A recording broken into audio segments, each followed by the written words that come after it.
2025년 대한민국 서울. 밤에 장막이 내린 도시는 지상의 별들이 깨어나듯 무수한 불빛으로 반짝였어요. 그 중에서도 가장 압도적인 위용을 자랑하는 테헤란로의 한 마천루, 그 최상층부에 자리한 펜트하우스는 성공의 정점을 상징하는 공간이었죠. 거실의 한쪽 벽면 전체를 차지한 통유리창 너머로 서울의 야경이 파노라마처럼 펼쳐졌어요. 발 아래 세상을 굽어보는 듯한 그 광경은 황홀했지만 동시에 아찔한 고독감을 안겨주기도 했습니다. 이 넓고 호화로운 공간의 주인인 45세 김영도, 그는 지금 홀로였습니다. 손에는 값비싼 크리스털 잔에 담긴 호박색 위스키가 들려 있었고 그의 시선은 저 멀리 도시의 불빛 어딘가를 향해 멍하니 고정되어 있었죠. 김영도. 그의 이름은 대한민국 IT 업계에서 하나의 전설과 같았어요. 아무것도 가진 것 없던 불우한 어린 시절을 딛고 일어나 오직 비범한 두뇌와 지독한 근성 하나만으로 국내 최대 IT 플랫폼 기업 중 하나인 넥스트스피어를 창업하고 키워낸 인물. 언론은 그를 21세기형 자수성가 신화 미다스의 손을 가진 혁신가라 칭송했고 젊은이들은 그를 롤 모델로 삼았어요. 그의 성공은 눈부셨고 그가 거머쥔 부와 명예는 상상을 초월하는 수준이었습니다.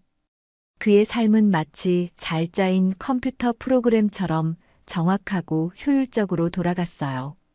매일 새벽 5시면 칼같이 일어나 헬스장으로 향했고 이동하는 차 안에서는 외국어 공부나 경제 뉴스 브리핑을 놓치지 않았어요. 회사에서는 1분 1초를 아껴 쓰며 숨 돌릴 틈 없이 업무에 몰두했죠. 그의 집무실은 밤늦게까지 불이 꺼지는 법이 거의 없었고 그의 지시는 늘 핵심을 꿰뚫는 간결함과 한치의 오차도 용납하지 않는 냉철함으로 유명했어요. 감정을 드러내는 일은 극히 드물었고 사적인 이야기를 하는 모습은 상상하기 어려웠죠. 직원들은 그의 압도적인 능력과 카리스마에 눌려 꼼짝 못하면서도 등 뒤에서는 피도 눈물도 없는 사이보그를 하고 수군거리기도 했어요. 하지만 그는 그런 평판에 조금도 개의치 않았습니다. 성공을 위해서는 불필요한 감정 소모는 거추장스러울 뿐이라고 생각했으니까요. 그에게는 비즈니스 파트너는 많았지만 마음을 나눌 친구는 없었고 스쳐 지나가는 연인은 있었지만 깊은 관계를 맺는 법은 없었어요. 가족은 그에게 가족이란 존재하지 않는 단어와 같았습니다. 명절이나 연말, 세상 사람들이 가족과 함께 따뜻한 시간을 보낼 때도 그는 늘 혼자였어요. 때로는 밀려드는 일에 파묻혀 외로움을 잊으려 했고, 때로는 값비싼 사치품이나 자극적인 유흥으로 마음의 허기를 달래보려 했지만 그것들은 아주 잠시뿐인 마취제에 불과했죠. 화려한 성공이라는 껍데기 아래 그의 내면은 누구에게도 들키고 싶지 않은 깊은 상처와 지독한 고독으로 얼룩져 있었습니다. 특히 잠 못 이루는 깊은 밤이면 어김없이 그를 찾아오는 기억의 파편들이 있었어요. 아주 어릴 적 엄마의 손을 잡고 따라 나섰던 복잡한 시장길. 수많은 사람들, 시끄러운 소음, 정신없는 풍경 속에서 문득 돌아봤을 때 잡고 있던 엄마의 손이 사라져 있었던 그 찰나의 순간. 세상이 무너지는 듯한 공포 속에서 울부짖으며 엄마를 찾아 헤맸지만 결국 다시는 그 손을 잡을 수 없었던 그날의 기억. 엄마, 엄마 가지 마, 나 혼자 두지 마. 꿈속에서의 절규는 언제나 그를 식은 땀과 함께 현실로 끌어내렸어요. 30년이 넘는 시간이 흘렀지만 그날의 상처는 여전히 그의 가장 약한 부분을 건드리며 아물지 않은 채 남아 있었습니다. 성공하면, 더 높이 올라가면 이 지독한 고독과 상실감에서 벗어날 수 있을 거라 믿었지만 현실은 달랐어요. 정상은 더 외로웠고 공허함은 더 크게 느껴졌죠. 그는 남은 위스키를 단숨에 털어 넣었어요. 독한 알코올 기운이 온몸으로 퍼져나가며 감각을 무디게 만드는 순간만이 그가 유일하게 기댈 수 있는 도피처처럼 느껴졌답니다.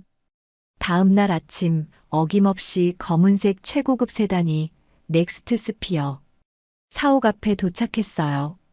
운전기사가 뒷문을 열어주기 위해 움직이는 순간 김영도의 시선이 한 곳에 머물렀습니다. 어제 그가 불쾌하게 여겼던 바로 그 자리, 잘 가꾸어진 화단 옆 보도블록 위에 어제의 그 노파가 또다시 웅크리고 앉아 있었어요. 밤새 찬 이슬을 맞은 듯 노파의 어깨는 축 처져 있었고 입고 있는 얇은 남색 혹겹 옷은 더욱 남루해 보였습니다. 마치 길가에 버려진 낡은 인형처럼 그녀는 세상의 소음 속에서 홀로 정지된 듯 보였죠. 형도의 얼굴에 짜증과 혐오감이 뒤섞인 불쾌한 표정이 스쳐 지나갔어요. 그는 가난과 남루함이 풍기는 특유의 분위기를 참을 수 없어 했어요. 그것은 마치 자신이 필사적으로 벗어나려 했던 과거의 그림자를 떠올리게 하는 것 같아 더욱 견디기 힘들었죠.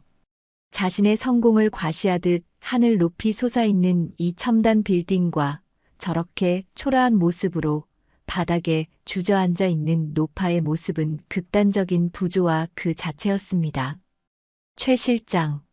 형도가 차갑게 부르자 조수석에 앉아있던 최미경 실장이 즉시 대답했어요. 네, 회장님. 저 사람 보기 안 좋군. 처리하도록 해. 그의 목소리에는 일말의 동정심도 찾아볼 수 없었어요. 마치 눈에 거슬리는 오점을 지우라는 듯한 지극히 사무적인 명령이었죠. 네, 알겠습니다. 최 실장은 짧게 대답하고 먼저 차에서 내렸어요. 그녀는 로비에 대기하고 있던 경비 책임자에게 다가가 낮은 목소리로 형도의 지시를 전달했습니다. 잠시 후 건장한 체격의 경비원 2명이 노파에게 다가갔어요. 그들은 위압적이지 않으려 애쓰는 듯했지만 그들의 단호한 표정과 몸짓은 노파에게 충분한 압박감을 주기에 충분했습니다. 어르신, 죄송합니다만 여기서 계속 이러시면 곤란합니다. 저희가 다른 곳으로 안내해 드릴까요? 한 경비원이 최대한 부드러운 어조로 말했지만 그 말 속에는 어서 여기서 사라져 달라는 분명한 의미가 담겨 있었죠. 노파는 아무런 저항 없이, 아니, 저항할 기력조차 없어 보이는 모습으로 천천히 고개를 들었어요. 햇빛 아래 드러난 그녀의 얼굴은 깊은 주름과 검버섯으로 뒤덮여 있었고 오랜 굶주림과 고된 삶의 흔적이 역력했어요. 하지만 그 흐릿한 눈동자 속에는 무언가 쉽게 부서지지 않을 듯한 아주 가느다란 심지 같은 것이 남아있는 듯도 보였습니다. 그녀는 아무 말 없이 경비원들의 부축 아닌 부축을 받으며 힘겹게 몸을 일으켰어요. 그리고는 비틀거리며 군중 속으로 천천히 발걸음을 옮겨 사라졌습니다. 형도는 그 모든 과정을 차 안에서 무표정하게 지켜보고 있었어요. 노파가 시야에서 완전히 사라지고 나서야 그는 마치 아무 일도 없었다는 듯 차에서 내려 빌딩 안으로 들어섰습니다. 자동으로 열리는 회전문을 통과하며 그는 이미 머릿속에서 방금 전에 불쾌했던 장면을 완전히 삭제해버린 듯 보였어요. 하지만 그의 뒤를 따르던 최 실장의 마음은 조금 달랐습니다. 그녀는 형도의 냉정함에 익숙했지만 오늘따라 유난히 노파의 그 텅 빈 듯 하면서도 무언가를 갈망하는 듯 했던 눈빛이 마음에 걸렸어요. 저분에게도 분명 사연이 있을 텐데. 그런 안타까운 마음이 잠시 스쳤지만 그녀는 이내 감정을 추스르고 형도의 발걸음을 재빨리 따라잡았습니다. 시간은 속절없이 흘렀고 형도는 여전히 숨막히는 일상 속에서 성공 가도를 질주하고 있었어요. 그러던 어느 늦은 밤이었어요. 그날따라 유난히 일이 손에 잡히지 않아 평소보다 조금 일찍 퇴근을 서두르던 형도는 주차장으로 향하는 길에 또다시 그 노파와 마주치게 되었습니다. 이번에는 빌딩 뒤편 직원들의 흡연 공간이자 각종 쓰레기가 모이는 후미진 곳이었죠. 그런데 이전과는 다른 모습이 그의 발걸음을 멈추게 했어요. 노파는 더 이상 멍하니 앉아있지 않았어요. 그녀는 허리를 굽힌 채 바닥에 어지럽게 널려있는 담배꽁초와 휴지 조각들을 작은 비닐봉지에 주워 담고 있었어요. 그것도 모자라 어디서 구했는지 낡고 짧은 빗자루를 들고 와 바닥을 쓸기까지 하고 있었죠. 누가 시킨 것도 알아주는 이도 없는 그곳에서 그녀는 마치 오랫동안 해온 자신의 일인 것처럼 묵묵히 주변을 청소하고 있었습니다.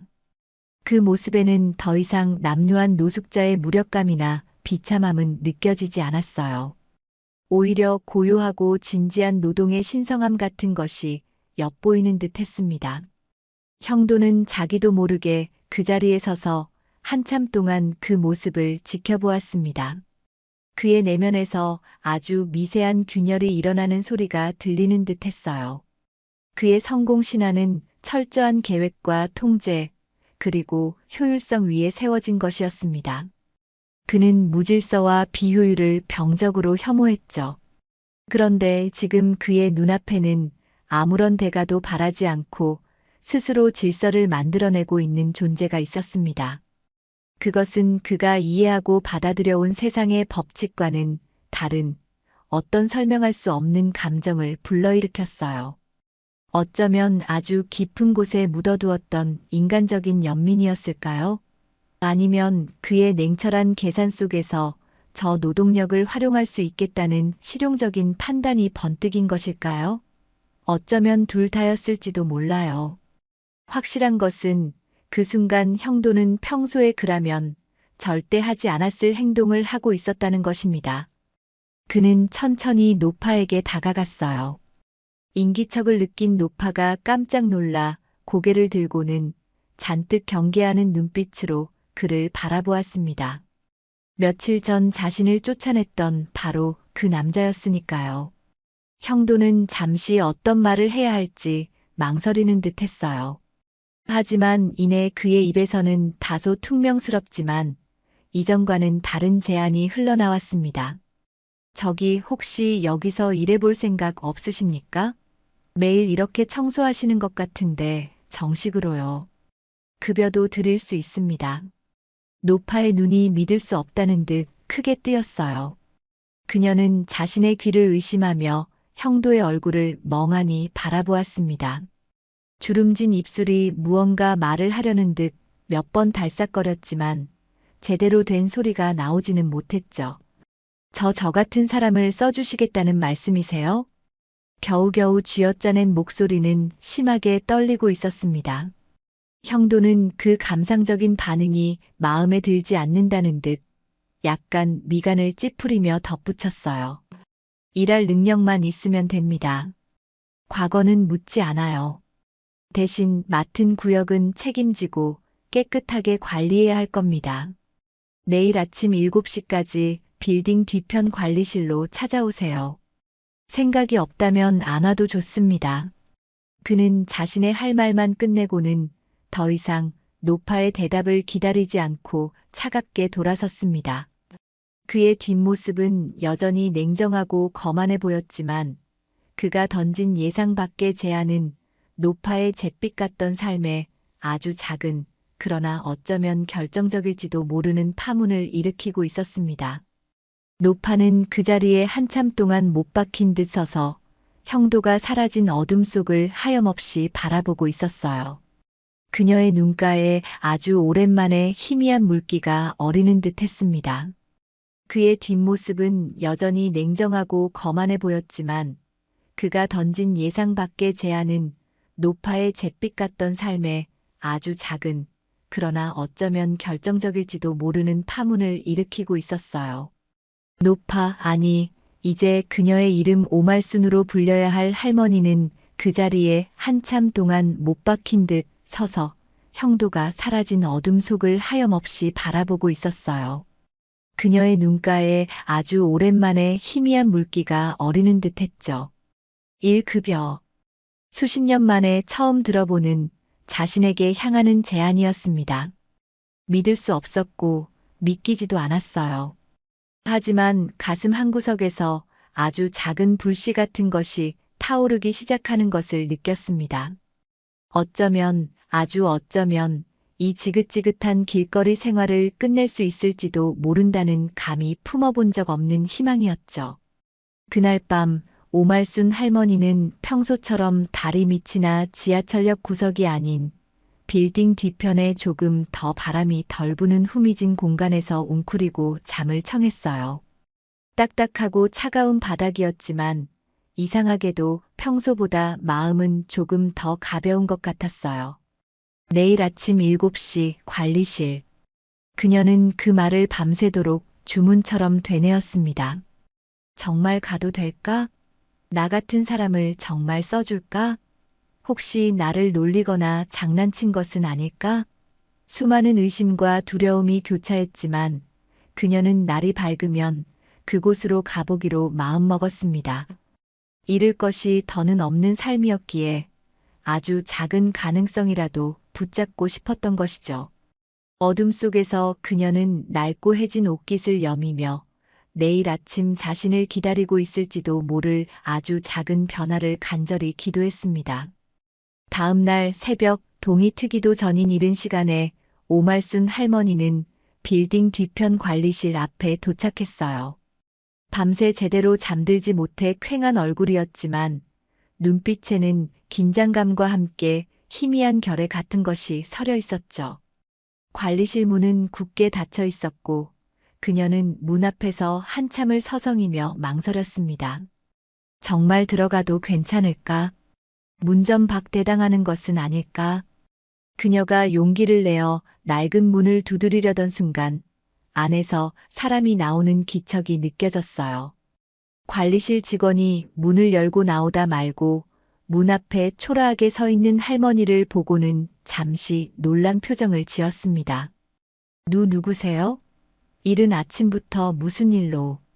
직원의 목소리에는 경계심이 묻어났어요.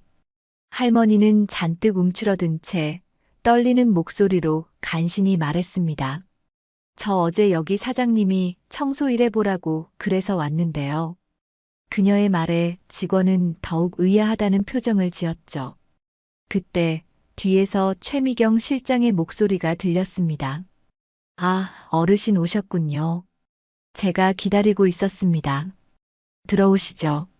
어젯밤 형도에게 미리 지시를 받아둔 최 실장이 일부러 시간에 맞춰 관리실에 와 있었던 거예요. 최 실장은 할머니를 안으로 안내하며 따뜻한 차 한 잔을 건넸어요.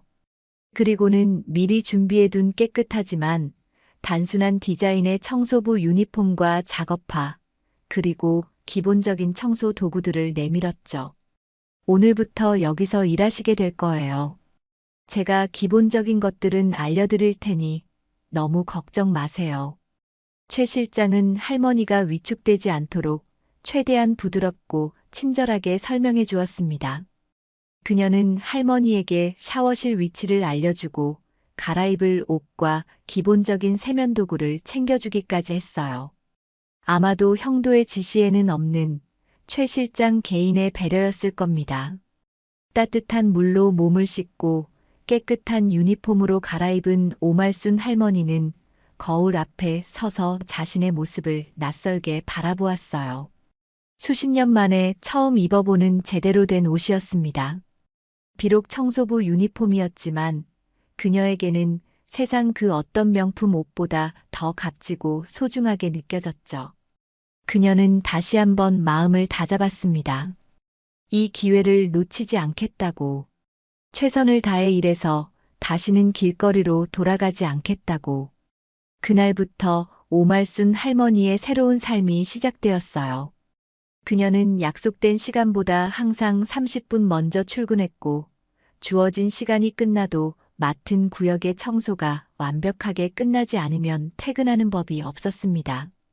처음에는 빌딩의 후미진 계단이나 지하 주차장, 기계실 같은 눈에 잘 띄지 않는 곳을 배정받았지만 그녀는 불평 한마디 없이 묵묵히 자신의 일에만 몰두했어요.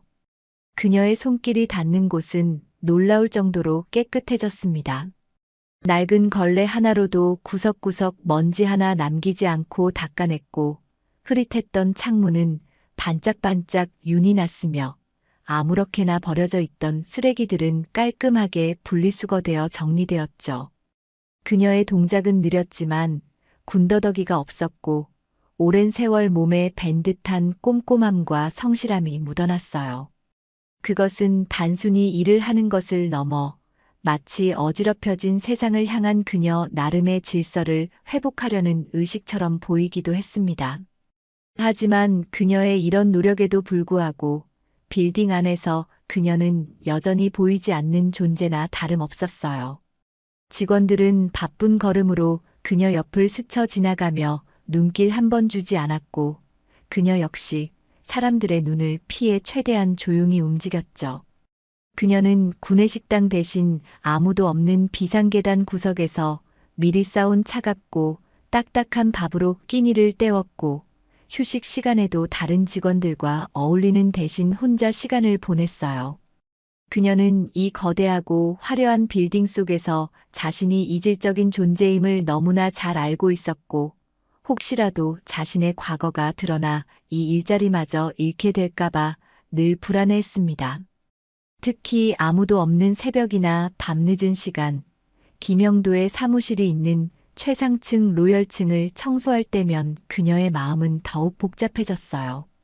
어마어마한 크기의 집무실, 도시 전체가 내려다 보이는 거대한 창문, 최고급 가구와 값비싼 예술품들, 그녀가 평생 상상조차 해본 적 없는 부와 성공의 상징들이 그곳에 가득했습니다. 그녀는 조심스럽게 마치 성스러운 공간에 발을 들인 듯 경건한 마음으로 청소를 시작했어요. 거대한 원목 책상 위를 부드러운 천으로 닦아내고 가죽 소파의 먼지를 털어내고 바닥에 작은 얼룩 하나라도 남을세라 몇 번이고 확인했죠. 그러다 문득 책상 위에 놓인 액자를 발견했어요. 흐릿한 조명 아래라 사진 속 인물은 잘 보이지 않았지만 아마도 이곳의 주인일 젊은 남자의 사진이겠거니 짐작했죠. 그녀는 그 액자를 바라보며 잠시 상념에 잠겼습니다. 이토록 모든 것을 가진 듯 보이는 저 남자에게도 혹시 아픔이나 외로움 같은 것이 있을까? 아니면 나와는 완전히 다른 세상 사람이니 그런 감정조차 느끼지 못하는 걸까? 그녀는 알 수 없다는 듯 고개를 젓고 다시 묵묵히 청소를 계속했어요. 통유리창에 비친 자신의 초라한 모습과 창밖의 화려한 야경이 겹쳐 보일 때면 그녀는 깊은 한숨과 함께 알 수 없는 슬픔을 느꼈답니다. 그래도 그녀는 청소를 멈추지 않았어요. 이 일이 지금 그녀가 가진 전부였으니까요. 김영도는 가끔 복도 저편에서 청소 카트를 밀고 가는 그녀의 뒷모습을 스쳐 지나가듯 보곤 했어요. 하지만 그의 머릿속에서 그녀는 새로운 청소부라는 인식표 외에는 아무런 의미도 갖지 못했습니다. 그는 그녀의 이름조차 기억하지 못했고 그녀의 얼굴을 제대로 본 적도 없었죠. 그에게 그녀는 그저 이 거대한 빌딩 시스템을 유지하는 수많은 부속품 중 하나일 뿐이었습니다. 아직은 그랬습니다. 넥스트 스피어는 젊고 유능한 인재들이 모여 치열하게 경쟁하는 곳이었어요. 자유롭고 수평적인 문화를 표방했지만 그 안에도 보이지 않는 위계 질서와 편견은 존재했죠. 오말순 할머니의 등장은 그런 그들 사이에 작은 파문을 일으켰습니다. 특히 젊은 직원들 사이에서는 그녀에 대한 호기심과 함께 불편함, 심지어는 혐오감을 드러내는 수군거림이 공공연하게 오갔어요. 봤어? 새로운 청소 할머니 말이야. 완전 노숙자 같던데 회장님이 직접 데려왔다는 소문이 있더라. 진짜? 어쩐지 좀 냄새나는 것 같기도 하고 엘리베이터 같이 타기 좀 그렇더라. 회장님도 참 별나셔. 왜 하필 저런 사람을 우리 회사 이미지에 안 좋은 거 아니야? 탕비실이나 휴게실 구석에서 들려오는 이런 대화들은 날카로운 가시처럼 오말순 할머니의 마음에 박혔어요. 그녀는 애써 못 들은 척했지만 얼굴은 화끈거렸고 가슴은 서늘하게 식어갔죠. 그녀는 더욱더 사람들의 눈을 피해 다녔고 꼭 필요한 말을 해야 할 때조차 목소리는 더욱 기어들어갔습니다. 하지만 모든 사람이 그런 것은 아니었어요. 나이가 지긋한 몇몇 여직원들은 그녀에게 따뜻한 눈길을 보내거나 어르신, 식사는 하셨어요? 하고 먼저 말을 건네기도 했어요. 그럴 때면 할머니는 어색하게 웃으며 고개를 끄덕일 뿐이었지만 마음속으로는 깊은 감사함을 느꼈답니다. 이 모든 상황을 가장 가까이에서 지켜보고 있던 사람은 바로 최미경 실장이었어요. 그녀는 형도의 지시에 따라 할머니의 채용과 관리를 맡고 있었기에 자연스럽게 그녀를 자주 마주치게 되었죠. 처음에는 그녀 역시 다른 직원들처럼 약간의 편견을 가지고 할머니를 대했어요. 하지만 시간이 지나면서 그녀는 할머니의 남다른 성실함과 묵묵함, 그리고 남루함 속에 숨겨진 어떤 품위를 발견하게 되었습니다. 그녀가 청소한 곳은 언제나 흠잡을 데 없이 깨끗했고, 그녀는 단 한 번도 지각하거나 불평하는 일이 없었어요. 오히려 자신의 책임 구역이 아닌 곳까지 솔선수범해서 정리하는 모습을 보이기도 했죠. 최 실장은 또한 할머니가 휴게실 구석에서 도시락통을 꺼내 먹는 모습을 우연히 보게 되었어요. 도시락통 안에는 차갑게 식은 맨밥과 김치 몇 조각, 그리고 검은 콩자반이 전부였죠. 그 소박하다 못해 초라한 식사를 오랫동안 천천히 씹어 넘기는 할머니의 모습에서 최 실장은 가슴 시린 연민을 느꼈습니다. 그녀는 따뜻한 캔커피 하나를 뽑아 할머니에게 건네며 말을 걸었어요. 어르신, 식사 중이셨네요. 혹시 필요한 건 없으세요? 불편한 점 있으시면 언제든 저에게 말씀하세요. 할머니는 깜짝 놀라며 손사래를 쳤지만 그녀의 눈가에는 고마움과 함께 당혹감이 스쳐 지나갔어요. 아, 아닙니다. 괜찮습니다. 신경 써주셔서 고맙습니다. 할머니는 황급히 도시락을 덮고 자리에서 일어났습니다. 최 실장은 그런 할머니의 뒷모습을 바라보며 더욱 깊은 생각에 잠겼어요. 할머니가 아들을 잃어버렸다고 했던 그 시장, 그 시기 그리고 형도가 아주 드물게 술 기운을 빌려 토로했던 어린 시절의 어렴풋한 기억들. 설마 했던 의심이 점점 더 구체적인 형상을 갖추기 시작하는 것을 느꼈습니다.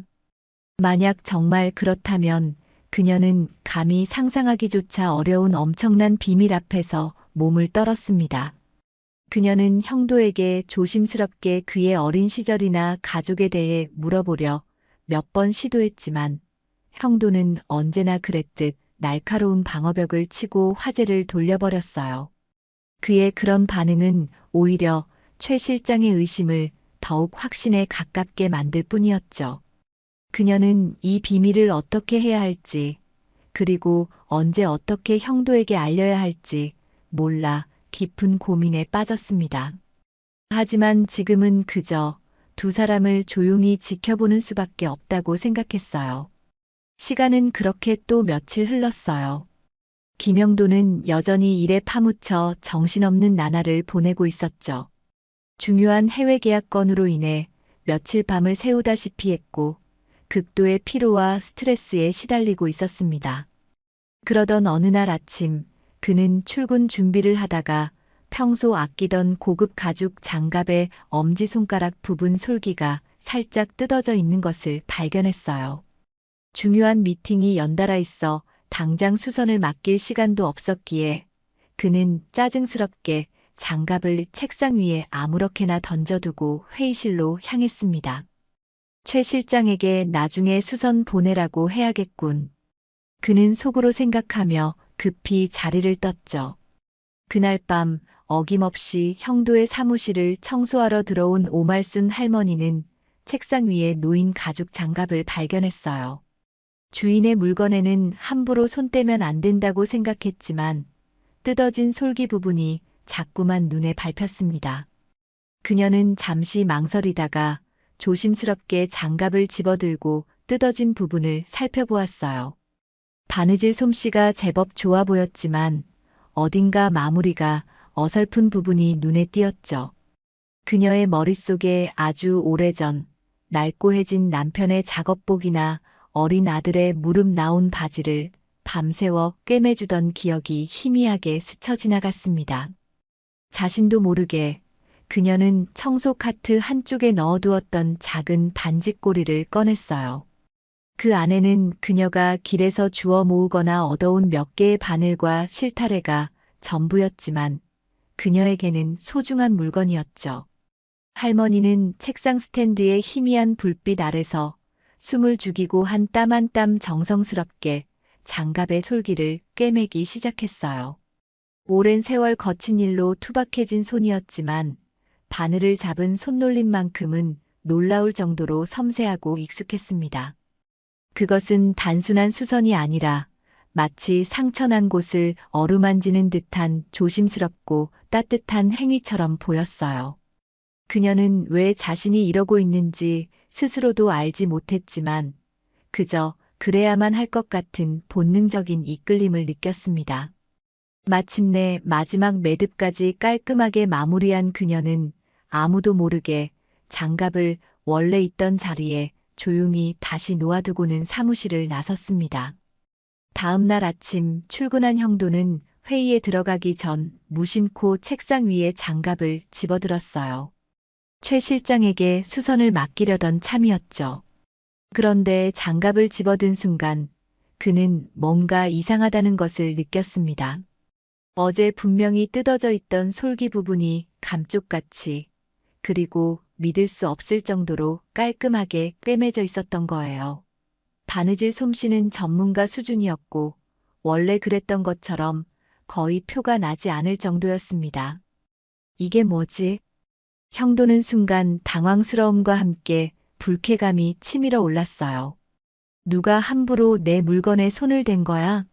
그것도 이렇게 티 안 나게. 그는 당장 CCTV를 확인해서 범인을 찾아내야겠다고 생각했습니다. 그런데 장갑을 뒤집어 안쪽의 바느질 자국까지 꼼꼼히 살펴보던 그의 손가락 끝에서 갑자기 설명할 수 없는 이상한 감각이 느껴졌어요. 아주 희미하지만 낯설지 않은 어떤 느낌. 그것은 분명한 기억은 아니었지만 아주 어릴 적 넘어져서 찢어진 바지의 무릎 부분을 누군가가 밤새워 꿰매주었을 때 느꼈던 것 같은 그런 종류의 아련한 따스함과 안도감이었습니다. 혹은 추운 겨울밤 해진 이불 틈 사이로 스며드는 바람을 막아주려 누군가 덧대어 꿰매주었던 바로 그 느낌과도 비슷했어요. 뭐지, 이 느낌은? 형도는 자신도 모르게 꿰매진 부분을 엄지손가락으로 가만히 문질러 보았습니다. 그의 머릿속은 혼란스러웠어요. 이성적으로는 누군가 자신의 물건에 함부로 손댄 것에 대해 분노해야 마땅했지만 감성적으로는 이 정교하고 따뜻한 바느질 솜씨 앞에서 아주 미세하게 마음이 흔들리고 있었습니다. 그는 이 불쾌하면서도 이상하게 마음을 끄는 감정의 정체를 알 수 없어 더욱 혼란스러웠죠. 피곤해서 별 생각을 다 하는군. 그는 애써 고개를 저으며 스스로를 다그쳤습니다. 그리고는 장갑을 신경질적으로 코트 주머니에 쑤셔넣고는 서둘러 회의실로 향했어요. 하지만 그의 마음속에 던져진 작은 돌멩이는 그가 애써 외면하려 할수록 더욱 선명한 파문을 일으키며 그의 견고했던 방어벽에 또 하나의 균열을 만들고 있었습니다. 그 이상하고도 마음이 흔들렸던 장갑 사건. 이후 김영도는 애써 아무렇지 않은 척 행동했지만 그의 내면에서는 미세한 변화가 일어나고 있었어요. 그는 자신도 모르게 복도를 지나거나 엘리베이터를 탈 때 청소 카트를 밀고 가는 오말순 할머니의 모습을 이전보다 조금 더 의식하게 되었죠. 여전히 그녀에게 말을 걸거나 눈을 맞추는 일은 없었지만 그의 시선 끝에 아주 잠깐씩 그녀의 모습이 머무는 시간이 늘어났습니다. 그는 스스로의 이런 변화를 인정하고 싶지 않았고, 그저 피곤함이나 스트레스 때문이라고 치부하려 했어요. 하지만 그의 마음속 깊은 곳에서는 오랫동안 굳게 닫혀있던 어떤 문이 아주 조금씩 삐걱거리며 열리려는 듯한 기미가 보이고 있었습니다. 한편 최미경 실장의 마음속 의심은 날이 갈수록 확신에 가까워지고 있었어요. 할머니가 아들을 잃어버렸다고 했던 그 이야기의 정황들과 형도에 알려지지 않은 과거 사이에는 너무나 많은 연결고리들이 존재했습니다. 특히 할머니가 무심코 말했던 아이 어깨 뒤쪽의 작은 별 모양 점. 이야기는 최 실장의 심장을 서늘하게 만들었죠. 그녀는 아주 오래전 회사 창립 초기에 워크숍을 갔을 때 술에 취해 잠든 형도의 셔츠가 살짝 벌어졌을 때 그의 어깨 뒤쪽에서 얼핏 보았던 희미한 점의 모양을 기억하고 있었기 때문입니다. 그것은 분명 별 모양과 흡사했어요. 그 기억이 떠오른 순간 최 실장은 온몸에 소름이 돋는 것을 느꼈습니다. 이것은 더 이상 단순한 의심이나 추측이 아니었습니다. 그녀는 거의 99% 확신하게 되었죠. 오말순 할머니는 바로 김영도 회장의 친어머니라고. 이 엄청난 비밀을 알게 된 최 실장은 깊은 고뇌에 빠졌습니다. 이 사실을 언제, 어떻게 알려야 할까?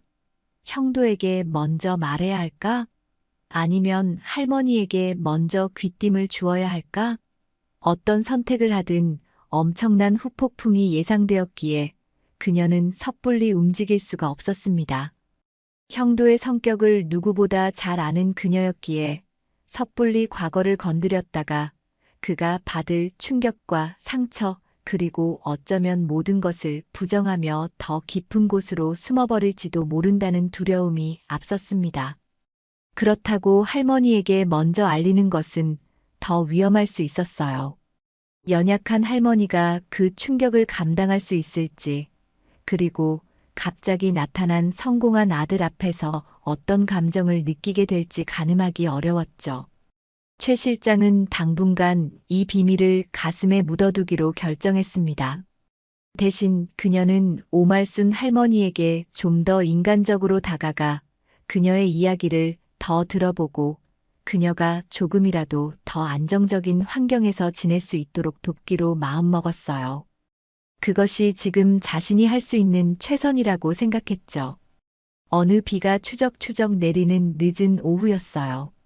창밖의 잿빛 풍경 때문인지 회사 전체가 평소보다 조금은 차분하게 가라앉은 듯한 분위기였죠. 최 실장은 퇴근 시간을 조금 넘겨 직원들이 거의 다 빠져나간 한적한 시간에 맞춰 오말순 할머니가 주로 휴식을 취하는 비상계단 근처로 향했습니다. 아니나 다를까 할머니는 그곳 구석에 쪼그리고 앉아 창밖을 멍하니 바라보고 있었어요. 그녀의 옆에는 미처 다 먹지 못한 차갑게 식은 빵 조각이 놓여 있었죠. 최 실장은 미리 준비해간 따뜻한 율무차 2잔을 들고 할머니에게 다가가 옆에 조심스럽게 앉았어요. 어르신, 여기서 뭐 하세요? 비 와서 그런지 오늘따라 더 쌀쌀하네요. 이거 따뜻할 때 좀 드세요. 그녀는 할머니에게 율무차 한 잔을 건네며 부드럽게 말을 걸었습니다.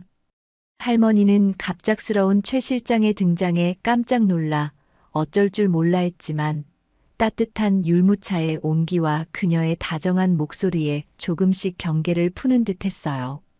오늘 같은 날은 괜히 마음이 더 싱숭생숭해지네요. 최 실장은 창밖을 바라보며 혼잣말처럼 운을 뗐어요. 저는 비 오는 날이면 돌아가신 저희 어머니 생각이 더 많이 나더라고요. 살아계실 때 좀 더 잘해드릴 걸 하는 후회도 들고요. 그녀는 자신의 개인적인 이야기를 살짝 꺼내며 할머니와의 심리적인 거리를 좁히려 노력했어요. 그녀의 진심이 통했던 걸까요? 할머니는 한참 동안 말없이 율무차만 마시다가 아주 작은 목소리로 입을 열기 시작했습니다. 실장님은 어머님이 일찍 돌아가셨나 봐요. 나는 자식을 먼저 보낸 건 아니지만 살아있는 자식을 잃어버리고 이렇게 살고 있으니 이게 사는 건지 죽은 건지. 할머니의 목소리는 물기에 젖어 떨리고 있었고 금방이라도 눈물이 터져 나올 듯 위태로워 보였어요.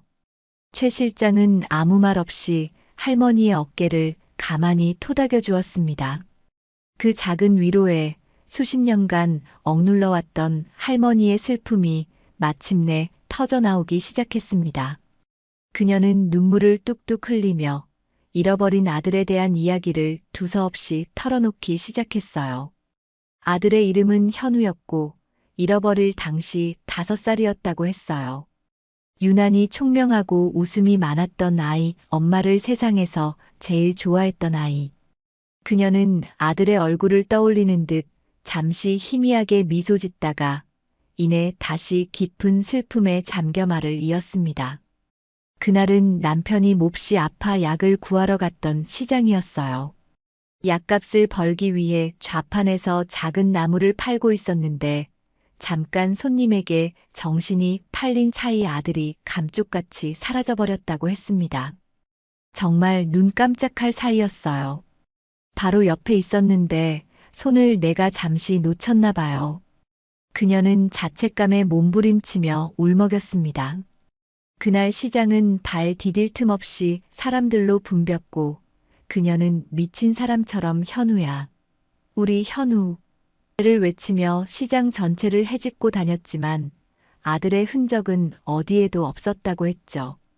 경찰에 신고도 했지만 그 시절에는 지금처럼 시스템이 잘 되어 있지 않아 결국 아이를 찾지 못했습니다. 그 후 그녀의 삶은 송두리째 무너져 내렸어요. 아들을 찾겠다는 일념 하나로 전국을 떠돌아다녔습니다. 보찜 하나 둘러매고 아들의 사진 한 장 품에 안고 혹시나 하는 마음에 고아원이며 절이며 이름 모를 시골 마을까지 샅샅이 뒤지고 다녔죠. 그러는 사이 남편은 병세가 악화되어 세상을 떠났고 그녀는 완전히 혼자가 되었습니다. 아들을 찾는 과정에서 가진 돈마저 사기꾼에게 모두 빼앗기고 몸과 마음은 지칠 대로 지쳐갔습니다. 시간이 흐를수록 기억은 점점 희미해져 갔고 때로는 자신이 누구인지 왜 이러고 다니는지조차 잊어버릴 때도 있었다고 해요. 그러다 결국 모든 것을 포기하고 거리로 나앉게 된 것이 벌써 10수년 전의 일이라고 했습니다. 내가 죄인이에요. 내 아들을 내가 지키지 못했으니 이런 벌을 받아도 싸지요. 그래서 아무한테도 말 못했어요. 가족들한테도 부끄러워서 면목이 없어서. 할머니는 고개를 숙인 채 아이처럼 흐느꼈습니다. 그녀의 어깨는 가늘게 떨리고 있었고 깊게 펜주름 사이로 흘러내리는 눈물은 그녀가 감내해야 했던 고통의 깊이를 말해주는 듯 했습니다. 최 실장은 차마 아무 말도 할 수가 없었어요. 그저 할머니의 등을 계속해서 쓸어내리며 함께 눈물을 흘릴 뿐이었죠. 할머니의 가슴 아픈 고백을 통해 그녀는 30년이라는 긴 세월 동안 한 여인이 겪어야 했던 처절한 슬픔과 고독, 그리고 자기 자신을 갉아먹는 깊은 죄책감을 고스란히 느낄 수 있었습니다. 그리고 동시에 이 기구한 운명의 여인이 바로 자신이 모시는 김영도 회장의 어머니라는 확신은 더욱 강해졌습니다. 그녀는 이제 더 이상 망설일 수 없다고 생각했어요. 어떻게든 이 비극적인 모자가 다시 만날 수 있도록 자신이 다리가 되어주어야 한다고 굳게 결심했습니다. 하지만 그 방법과 시기에 대해서는 여전히 신중해야만 했습니다. 그녀는 흐느끼는 할머니를 위로하며 마음속으로 앞으로 해야 할 일들을 조심스럽게 계획하기 시작했습니다. 비는 그칠 줄 몰랐고 두 여인의 눈물처럼 창밖으로 하염없이 흘러내리고 있었어요. 오말순 할머니의 가슴 아픈 사연을 직접 듣게 된 후 최미경 실장의 머릿속은 더욱 복잡해졌어요. 그녀는 할머니가 들려준 이야기의 조각들과 자신이 알고 있는 김영도 회장에 대한 정보들을 퍼즐 맞추듯 연결해보기 시작했습니다. 할머니가 아들 현우를 잃어버린 시기는 대략 30여 년 전. 당시 현우의 나이는 5살. 김영도 회장의 현재 나이를 역산해보면 그 시기와 정확히 일치했어요. 할머니가 아들을 잃어버린 장소는 서울의 큰 재래시장 중 하나였는데 형도가 과거 후원했던 보육원 기록에 따르면 그 역시 비슷한 시기에 그 시장 근처에서 발견되어 보육원으로 인계되었던 기록이 남아 있었습니다. 그리고 결정적으로 할머니가 눈물 속에서 희미하게 언급했던 아이 어깨 뒤쪽의 작은 별 모양 점. 최 실장은 몇 년 전 워크숍에서 보았던 형도의 어깨 뒤쪽의 그 점을 결코 잊을 수가 없었습니다. 이 모든 조각들은 너무나도 명확하게 하나의 결론을 가리키고 있었죠. 김영도 회장은 바로 오말순 할머니가 잃어버린 아들 현우였습니다. 이 엄청난 진실 앞에서 최 실장은 다시 한번 깊은 고민에 빠졌습니다. 이제 확신을 넘어 사실로 굳어진 이 비밀을 어떻게 감당해야 할까? 그녀는 형도와 할머니 두 사람을 번갈아 떠올렸습니다. 성공했지만 누구보다 외로워 보이는 아들, 그리고 모든 것을 잃고 거리에서 힘겹게 살아가다 이제 겨우 작은 안식처를 찾은 어머니. 이 두 사람의 삶이 송두리째 뒤흔들릴 수도 있는 이 진실을 과연 자신이 나서서 밝혀도 되는 것일까? 혹시 그로 인해 두 사람 모두에게 더 큰 상처를 주게 되는 것은 아닐까? 그녀는 며칠 밤낮을 잠 못 이루며 고뇌했습니다. 하지만 그녀는 동시에 이런 생각도 했어요. 만약 이대로 진실을 묻어둔다면 그것이야말로 두 사람 모두에게 더 큰 불행이 아닐까?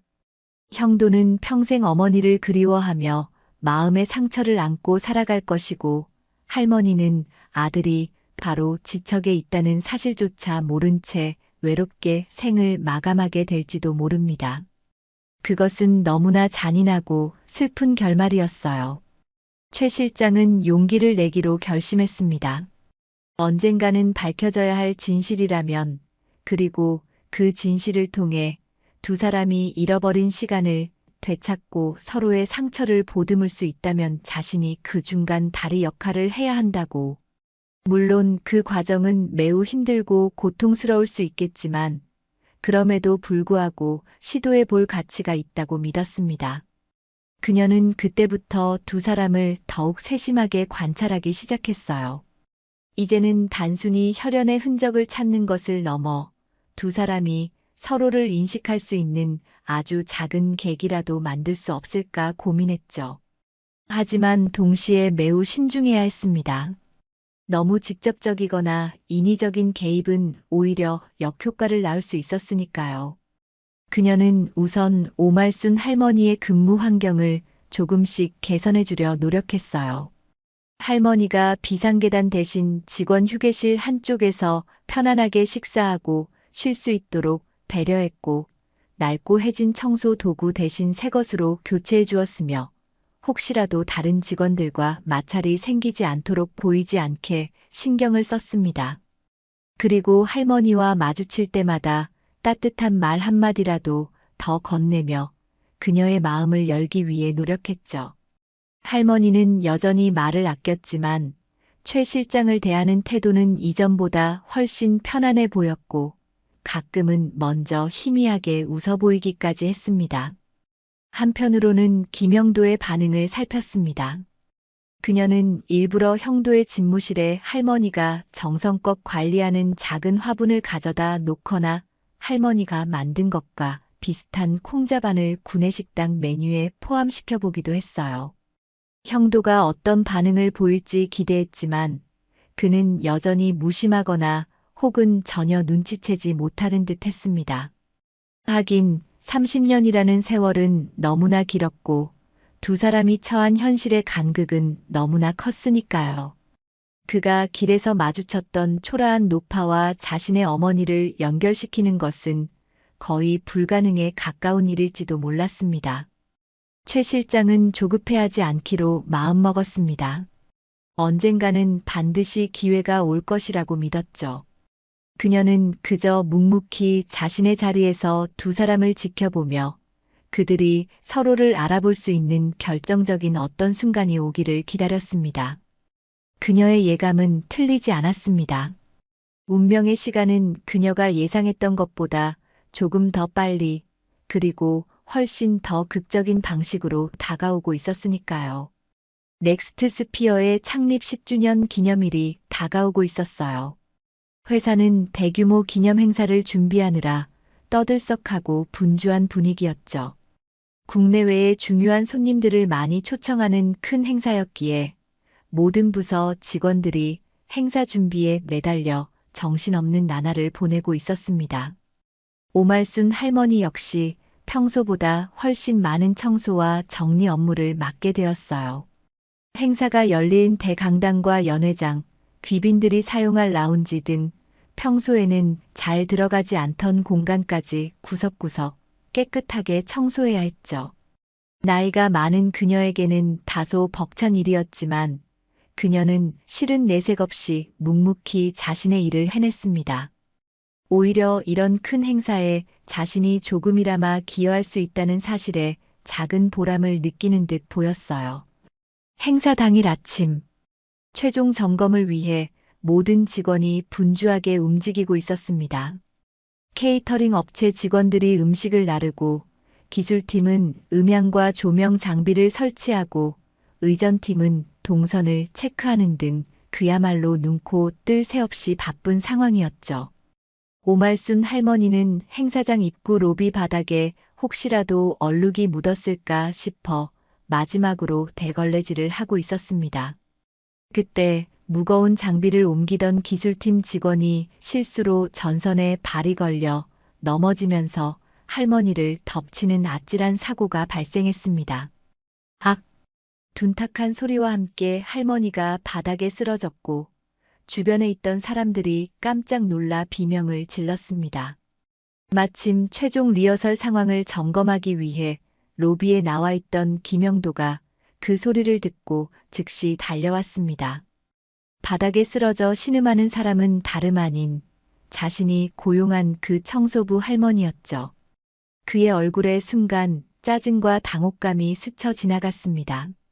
이 중요한 순간에 이게 무슨 소란이란 말인가. 하지만 쓰러진 할머니가 미동도 없이 고통스러워하는 모습을 보자 그는 자신도 모르게 몸을 낮춰 그녀의 상태를 살폈습니다. 괜찮으십니까? 어디 다치신 데는 없어요? 그의 목소리는 여전히 딱딱했지만 평소와는 다른 걱정스러움이 희미하게 묻어났어요. 그가 할머니를 부축하여 일으키려 팔을 잡는 순간이었습니다. 할머니의 낡고해진 유니폼 소매가 위로 말려 올라가면서 팔 안쪽에 있는 희미하지만 독특한 모양의 상처 자국이 그의 눈에 확 들어왔습니다. 그것은 마치 초승달 같기도 하고 혹은 오래된 불에 데인 자국 같기도 한 그런 기묘한 모양의 흉터였어요. 그 흉터를 본 순간 형도의 온몸이 그대로 얼어붙는 듯 했습니다. 시간이 멈췄고 주변의 모든 소음이 사라졌어요. 그의 머릿속에서는 마치 오래된 필름이 돌아가듯 잊고 있었던 아주 어릴 적의 한 장면이 섬광처럼 스쳐 지나갔습니다. 부엌에서 뜨거운 주전자에 데어 울고 있는 자신을 달래며 엄마가 자신의 팔에 약을 발라주던 모습.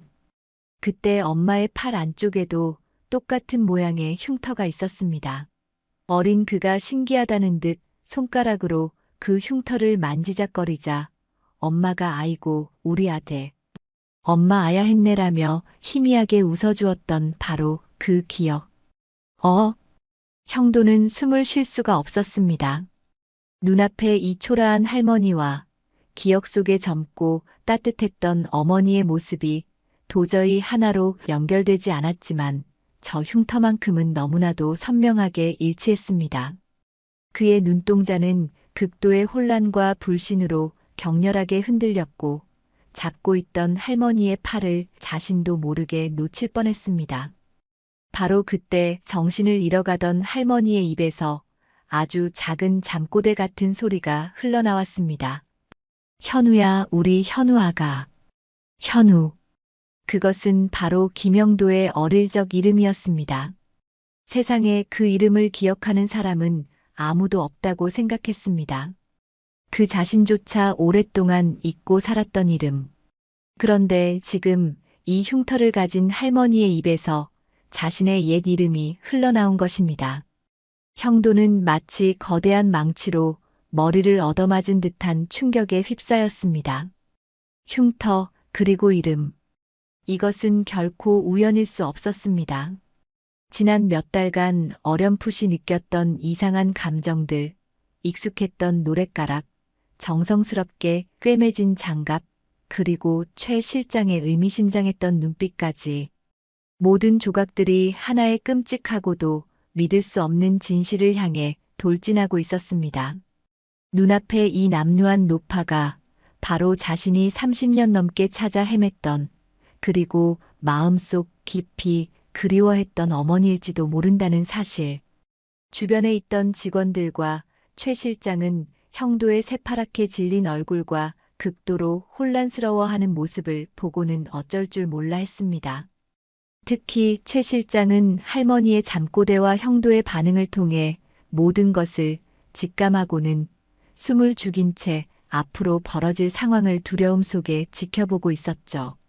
형도는 잠시 휘청거리는가 싶더니 이내 특유의 냉철함으로 간신히 감정을 추스르고는 주변 사람들에게 소리쳤습니다.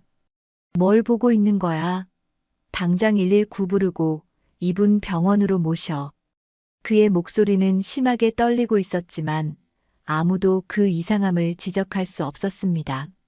구급차가 도착하고 할머니가 실려나가는 모습을 형도는 마치 영혼이 빠져나간 사람처럼 멍하니 바라보고 서 있었습니다. 그의 머릿속은 이제껏 경험해보지 못한 거대한 혼돈과 경랑에 휩싸여 있었습니다. 구급차의 사이렌 소리가 멀어져 가고 창립 기념 행사의 소란스러움 속에서 김영도는 마치 시간이 멈춘 듯 그 자리에 우두커니 서 있었어요. 방금 전 눈앞에서 벌어진 일들이 현실인지 꿈인지 분간하기 어려웠죠. 팔 안쪽에 그 희미한 흉터, 그리고 정신을 잃은 할머니의 입에서 흘러나온 자신의 옛 이름 현우. 그 두 가지는 너무나도 강렬하고 명백해서 애써 외면하려 해도 그의 의식을 온통 뒤흔들고 있었습니다. 가슴속에서는 격렬한 폭풍우가 휘몰아쳤어요. 설마 하는 불신과 어쩌면 하는 신락 같은 기대, 그리고 30년 넘게 억눌러왔던 그리움과 원망, 슬픔 같은 온갖 감정들이 뒤섞여 그를 혼돈 속으로 밀어넣었습니다. 주변의 직원들이 걱정스러운 눈빛으로 그를 바라보며 수군거렸지만 그는 아무것도 들리지 않는 듯 했어요. 그는 잠시 비틀거리는가 싶더니 이내 로봇처럼 딱딱하게 굳은 표정으로 최미경 실장에게 다가갔습니다. 그의 눈빛은 이전의 냉철함과는 다른 어딘가 위태롭고 절박한 빛을 띠고 있었죠. 최 실장, 행사는 알아서 마무리하도록 해. 난 급한 볼일이 생겨서 먼저 들어가 봐야겠어. 그의 목소리는 낮고 잠겨 있었지만 그 안에 담긴 무게감은 누구도 감히 거역할 수 없는 것이었어요. 그는 더 이상 아무 말 없이 마치 무언가에 쫓기듯 비틀거리며 행사장을 빠져나갔습니다. 그의 갑작스러운 퇴장에 직원들은 당황했지만 최 실장은 그의 뒷모습을 바라보며 직감했습니다. 이제 판도라의 상자는 열렸고 김영도 회장은 자신의 과거와 정면으로 마주하기 위한 길고도 힘든 여정을 시작했다는 것을요. 그날 밤 형도는 자신의 펜트하우스에 돌아와서도 잠을 이룰 수가 없었어요. 그는 서재에 틀어박혀 밤새도록 서류를 뒤적이고 인터넷을 검색했습니다.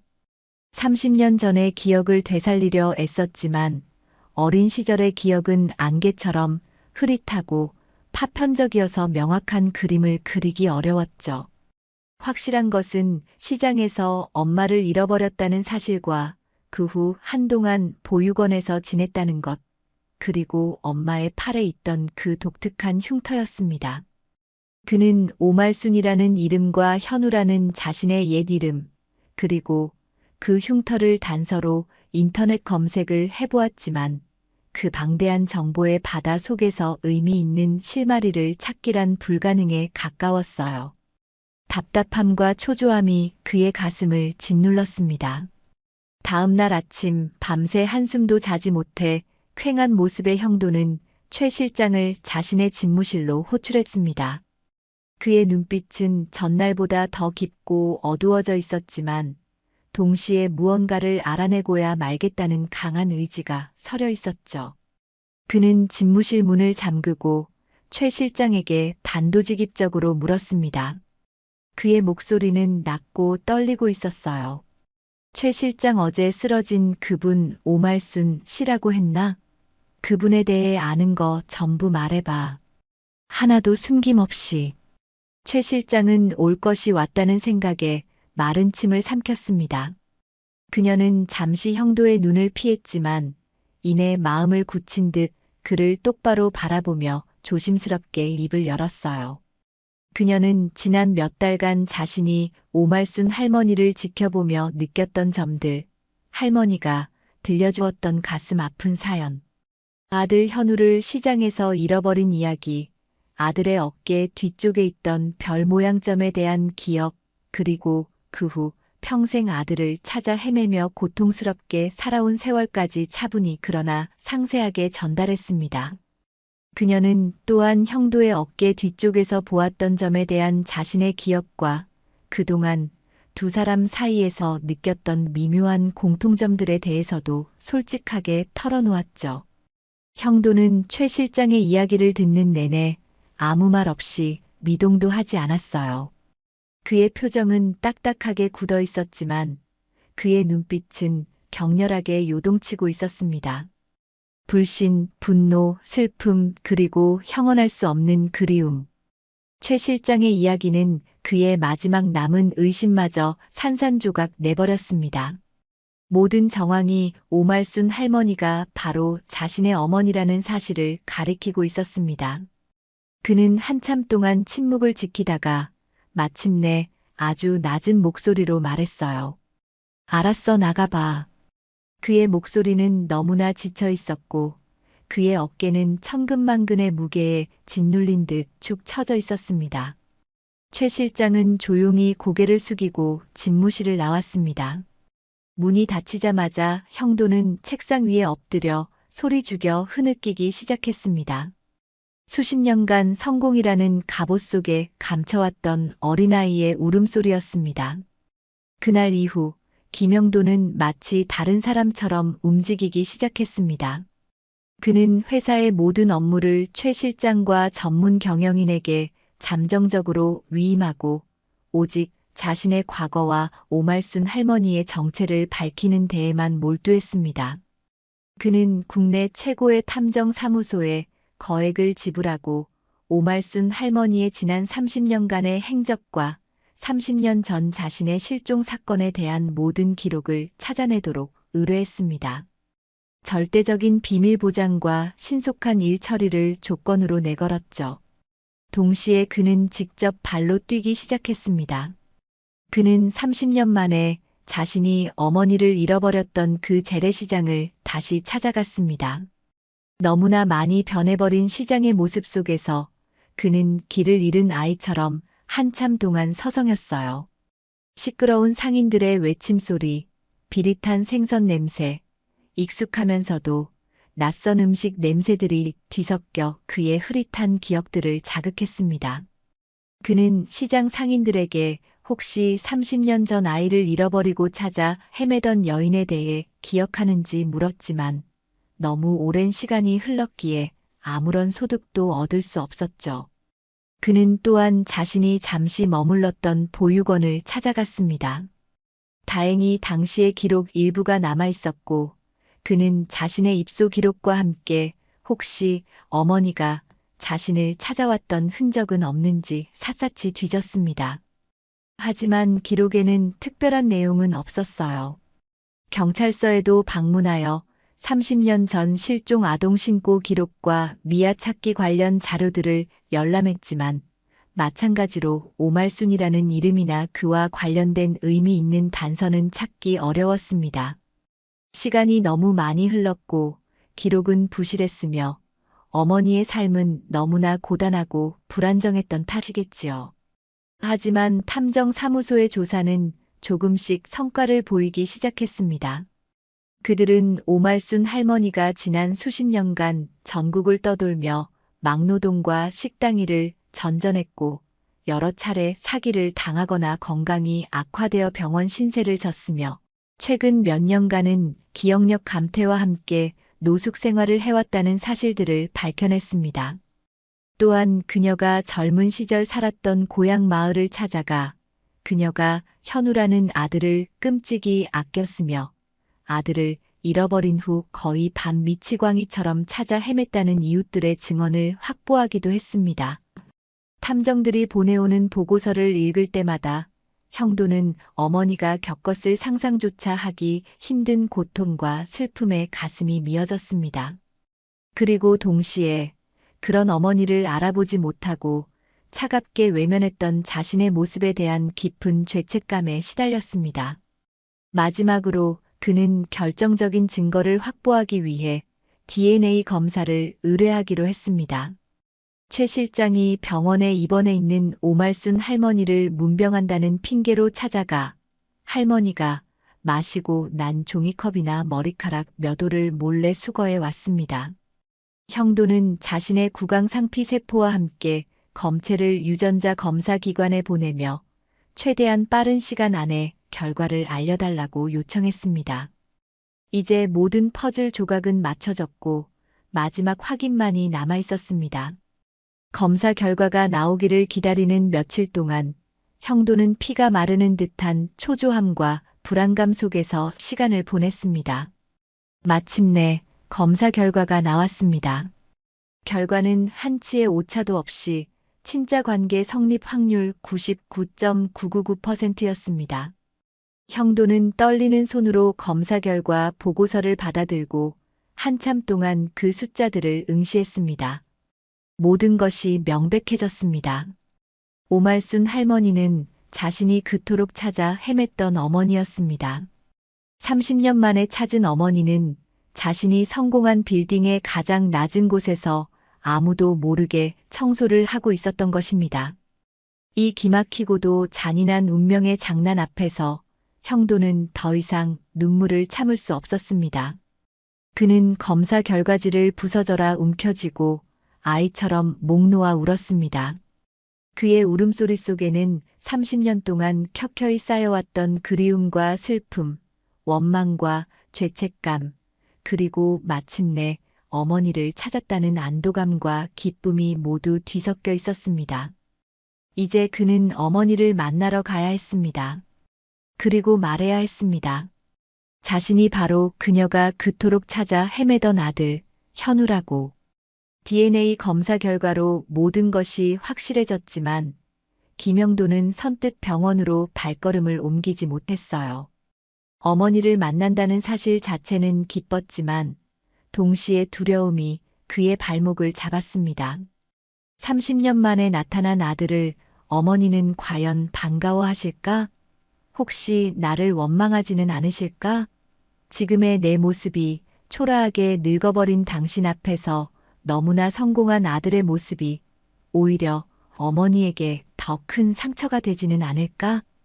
그리고 무엇보다 나는 어머니 앞에서 어떤 표정을 지어야 하고 무슨 말을 해야 할까? 수많은 생각들이 그의 머릿속을 어지럽혔습니다. 그는 지난 며칠간 그랬던 것처럼 밤새 잠 못 이루고 뒤척였습니다. 그는 서재 깊숙한 곳에서 먼지 쌓인 낡은 앨범 하나를 꺼내 펼쳐보았습니다. 그 안에는 아주 어릴 적 젊고 아름다웠던 어머니와 함께 찍은 몇 장의 흑백 사진들이 빛바랜 채 남아 있었죠. 사진 속 어머니는 환하게 웃고 있었고 그 옆에 어린 자신은 행복한 표정으로 어머니에게 매달려 있었습니다.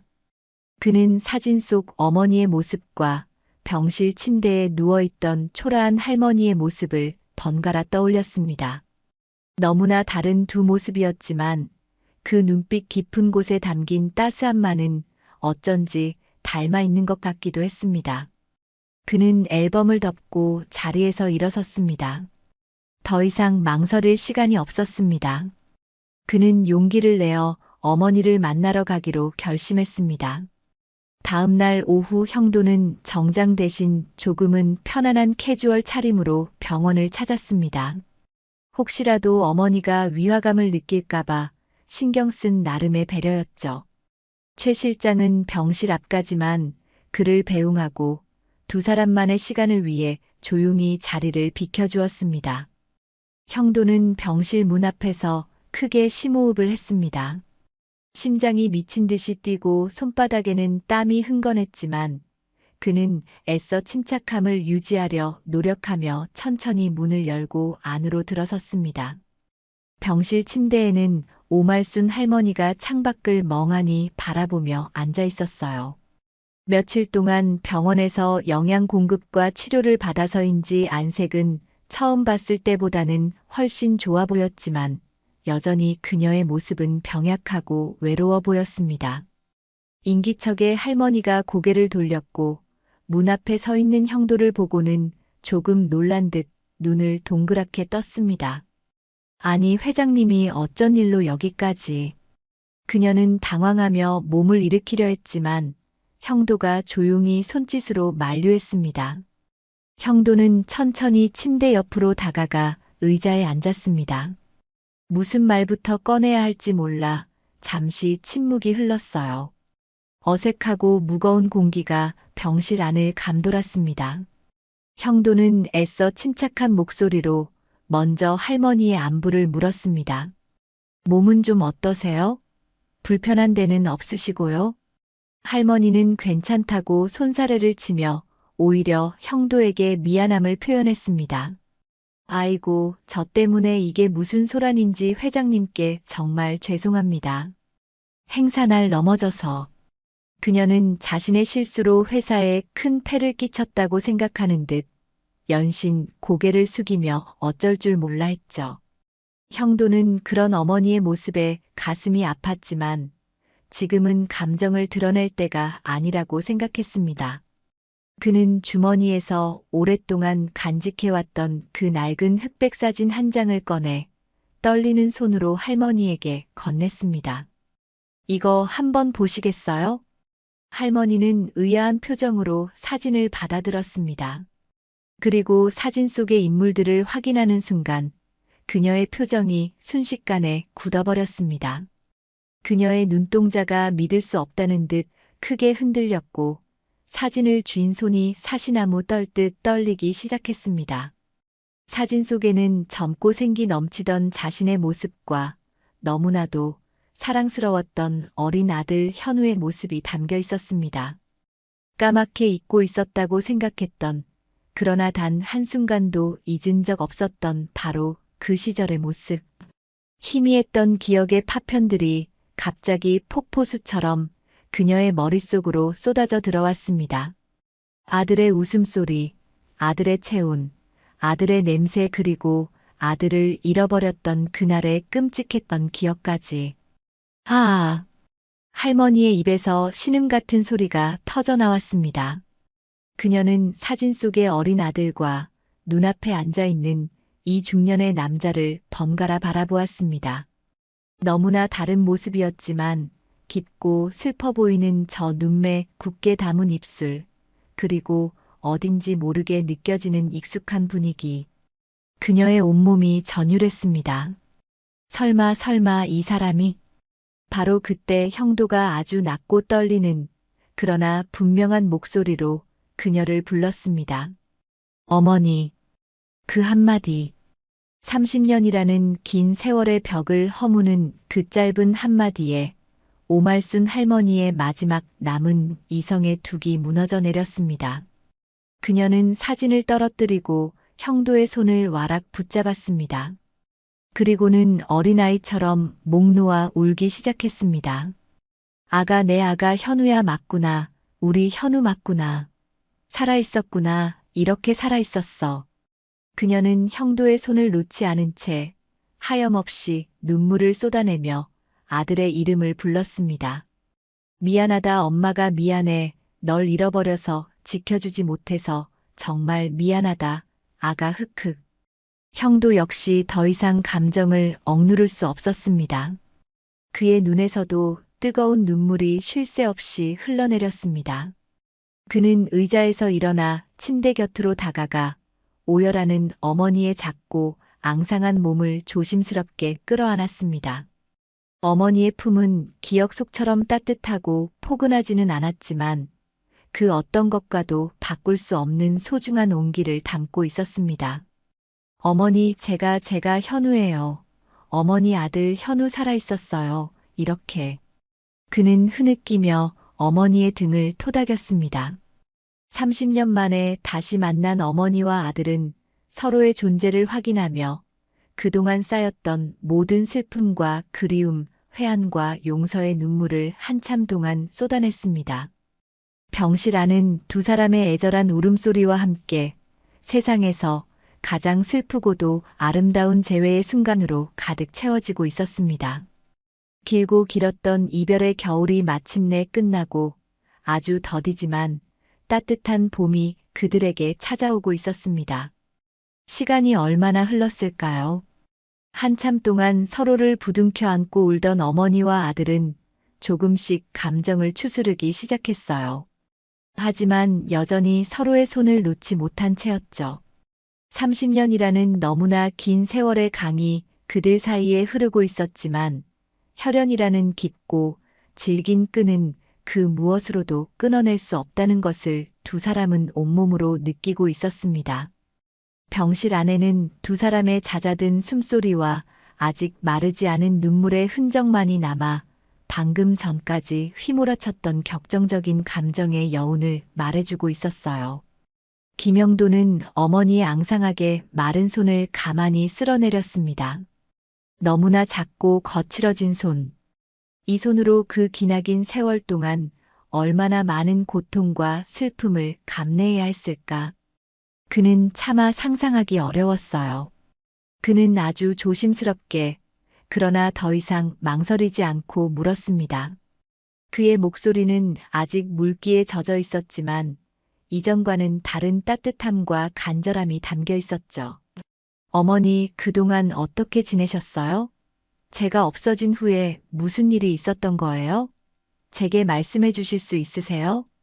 오말순 할머니는 아들의 질문에 잠시 입술을 깨물며 망설이는 듯 했어요. 자신의 비참하고 부끄러운 과거를 이렇게 성공한 아들 앞에서 꺼내놓는 것이 너무나 두렵고 수치스러웠기 때문이죠. 하지만 아들의 간절한 눈빛 앞에서 그녀는 더 이상 숨길 수 없다는 것을 알았습니다. 그리고 어쩌면 이 모든 것을 털어놓는 것이야말로 자신과 아들 모두에게 필요한 치유의 시작일지도 모른다고 생각했어요. 그녀는 마른 침을 삼키고 아주 천천히 그러나 담담하게 지난 30여 년의 시간을 거슬러 올라가기 시작했습니다. 그녀의 목소리는 때로는 떨렸고 때로는 눈물에 잠겼지만 그녀는 애써 기억을 더듬으며 이야기를 이어갔어요. 그날 시장에서 너를 잃어버리고 나는 정말 제정신이 아니었단다.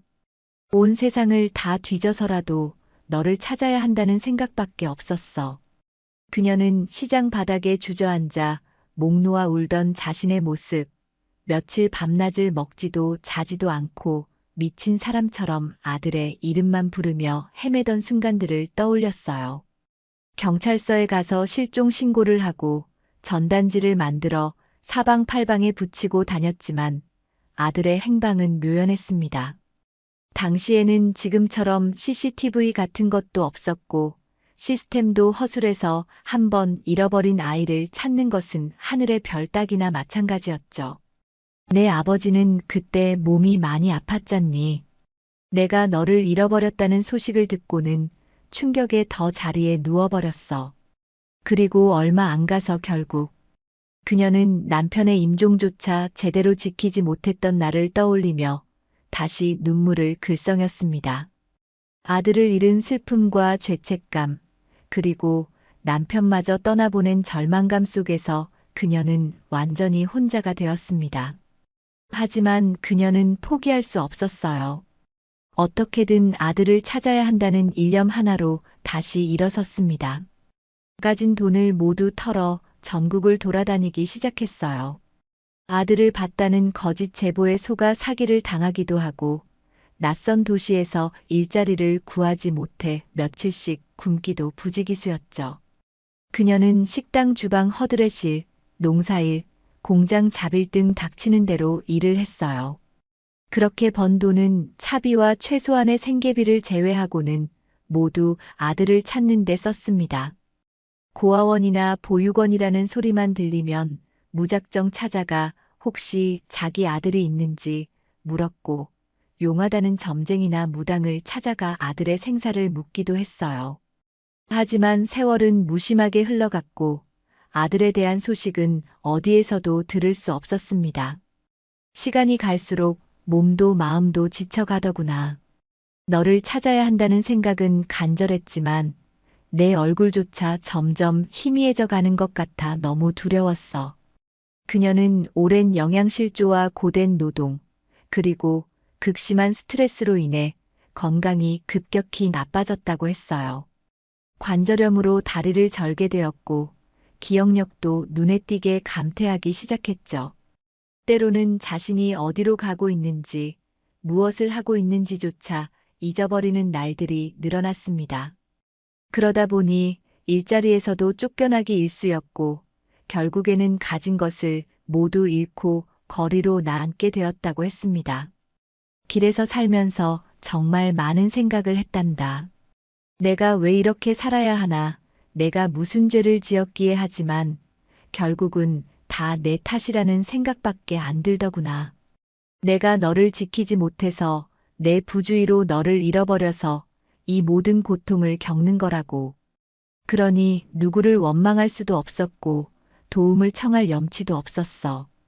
그녀는 깊은 죄책감과 수치심 때문에 가족이나 친척들에게조차 연락할 수 없었다고 고백했습니다. 그저 자신의 불행을 운명처럼 받아들이고 하루하루를 연명하며 살아왔다고.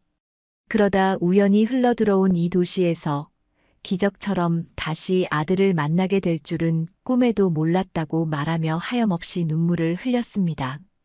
형도는 어머니의 이야기를 듣는 내내 가슴이 미어지는 듯한 고통을 느꼈습니다.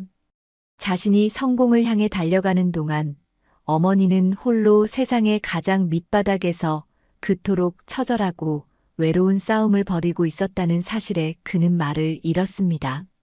어머니가 겪었을 육체적 고통과 정신적 피폐함, 그리고 아들을 향한 사무치는 그리움과 자기 자신을 향한 깊은 자책감. 그 무게를 감히 짐작하기조차 어려웠습니다. 그동안 어머니를 찾지 못했다고 혹은 어머니가 자신을 버렸을지도 모른다고 아주 희미하게나마 품었던 원망의 감정은 눈 녹듯 사라졌습니다. 대신 그 자리에는 어머니에 대한 끝없는 연민과 죄송스러움, 그리고 더 일찍 찾아뵙지 못했다는 깊은 후회만이 남았습니다. 그는 아무 말 없이 어머니의 거칠어진 손을 더욱 힘주어 잡았습니다. 그리고 마음속으로 다짐했습니다. 이제부터라도 자신이 어머니의 남은 삶을 책임지겠다고. 어머니가 겪었던 고통의 시간들을 조금이라도 보상해드리고 세상에서 가장 편안하고 행복한 시간을 보낼 수 있도록 해드리겠다고. 며칠 후 오말순 할머니는 마침내 퇴원 수속을 밟고 병원을 나섰습니다. 모든 병원비는 형도가 조용히 처리했고 그는 어머니를 자신의 집인 펜트하우스로 직접 모시고 갔습니다. 최 실장은 할머니가 입을 편안한 새 옷가지와 필요한 생필품들을 미리 준비해 두었죠. 하지만 최고급 세단에 올라타는 순간부터 할머니는 잔뜩 긴장하고 위축된 모습이었습니다. 차창 밖으로 보이는 화려한 도시 풍경도 부드럽게 미끄러지는 차의 안락함도 그녀에게는 너무나 낯설고 비현실적으로 느껴졌어요. 마침내 도착한 펜트하우스. 현관문을 열고 들어서는 순간 오말순 할머니는 입을 다물지 못했습니다. 눈앞에 펼쳐진 것은 평생 상상조차 해본 적 없는 마치 궁전처럼 넓고 화려한 공간이었습니다. 높은 천장, 번쩍이는 대리석 바닥, 값비싸 보이는 가구와 그림들. 그녀는 자신이 발을 디뎌도 되는 곳인지조차 확신할 수 없어 현관 앞에서 머뭇거렸습니다. 어머니, 어서 들어오세요. 이제 여기가 어머니 집이에요. 형도가 애써 부드러운 목소리로 말했지만 할머니는 여전히 어색하고 불안한 표정으로 집안을 둘러볼 뿐이었죠. 형도는 어머니를 위해 가장 전망이 좋고 아늑한 방을 미리 준비해 두었습니다. 최고급 침구와 가구, 그리고 전용 욕실까지 갖춰진 방이었죠. 하지만 할머니는 그 방에 들어서는 것조차 부담스러워했습니다. 아이고, 나는 이런 좋은 방은 과분해요. 그냥 거실 구석이나 아니면 예전에 쓰던 관리실 쪽방 같은 데서 지내도 괜찮은데. 그녀는 손사래를 치며 뒷걸음질 쳤습니다. 형도는 그런 어머니의 모습에 안타까움을 느끼면서도 어떻게 대해야 할지 몰라 잠시 난감함을 느꼈어요. 그는 어머니가 오랜 노숙 생활로 인해 스스로를 낮추는 것에 익숙해져 있다는 것을 깨달았습니다. 그는 어머니의 손을 잡고 침대에 앉히며 말했습니다. 어머니는 이제 제 어머니세요. 세상에서 가장 좋은 것만 누리셔야 해요. 아무 걱정 마시고 여기서 편히 쉬세요. 그의 말에 할머니는 또다시 눈시울을 붉혔습니다. 그렇게 어머니와 아들의 어색한 동거가 시작되었어요. 30년이라는 긴 세월의 간극과 너무나도 달라져 버린 서로의 환경은 생각보다 큰 벽이었습니다. 형도는 어머니에게 좋은 음식을 해드리고 싶어 최고급 레스토랑의 셰프를 집으로 불렀지만 할머니는 그런 화려한 음식보다는 자신이 직접 끓인 된장찌개나 나물 반찬을 더 편안해했습니다. 형도는 어머니에게 좋은 옷을 사드리고 싶어 백화점에 모시고 갔지만 할머니는 비싼 옷보다는 시장에서 파는 편안한 몸빼 바지를 더 좋아했죠. 형도는 어머니와 많은 대화를 나누고 싶었지만 할머니는 여전히 아들 앞에서 말을 아꼈고 형도 역시 일에 익숙해진 사람답게 감정을 표현하거나 다정한 대화를 이끌어가는데 서툴렀습니다. 식사 시간은 종종 어색한 침묵 속에서 흘러갔어요. 거대한 식탁의 양끝에 마주 앉아 두 사람은 밥을 먹는 소리 외에는 별다른 대화를 나누지 못할 때가 많았습니다. 형도는 어머니가 불편해할까봐 일부러 회사 이야기나 사업 이야기를 꺼냈지만 할머니는 그 내용을 제대로 이해하지 못하는 듯 그저 고개만 끄덕일 뿐이었죠.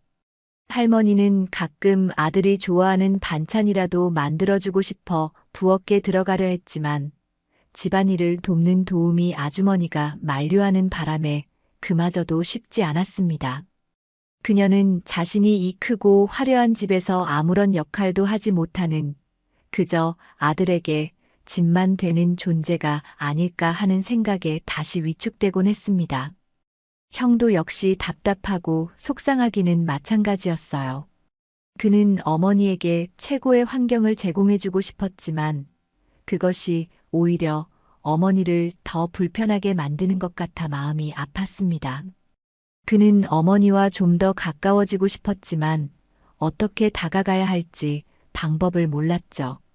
때로는 어머니의 무기력해 보이는 모습이나 과거의 상처에서 벗어나지 못하는 듯한 모습에 자신도 모르게 짜증이 나기도 했습니다. 하지만 그는 이내 그런 자신을 자책하며 어머니를 이해하고 기다려주기로 마음먹었습니다. 30년의 세월을 단 며칠 만에 따라잡을 수는 없는 노릇이니까요. 그는 조금씩 변화를 시도하기 시작했어요. 바쁜 시간을 쪼개 어머니와 함께 시간을 보내려 노력했습니다. 저녁 식사 후에는 함께 거실 소파에 앉아 텔레비전을 보거나 주말에는 어머니를 모시고 가까운 공원으로 산책을 나가기도 했습니다. 처음에는 어색해하던 할머니도 아들의 노력에 조금씩 마음을 열기 시작했어요. 그녀는 형도에게 어릴 적 그의 모습이나 좋아했던 음식 같은 소소한 기억들을 조금씩 들려주었고, 형도는 그런 어머니의 이야기를 경청하며 잃어버렸던 자신의 어린 시절을 되찾아가는 듯한 기분을 느꼈습니다. 최 실장도 종종 집으로 찾아와 할머니의 말벗이 되어주거나 형도에게 어머니와 소통하는 방법에 대해 조언을 해주며 두 사람의 관계 회복을 도왔어요. 그녀는 할머니에게 스마트폰 사용법을 알려주거나 함께 화투를 치며 시간을 보내기도 했죠. 그런 주변의 도움과 두 사람의 노력 속에서 얼어붙었던 모자의 마음은 아주 느리지만 분명하게 녹아내리기 시작했습니다. 어색했던 침묵 대신 따뜻한 대화가 오가기 시작했고, 서로를 바라보는 눈빛 속에는 조심스러운 애정과 신뢰가 싹트기 시작했어요.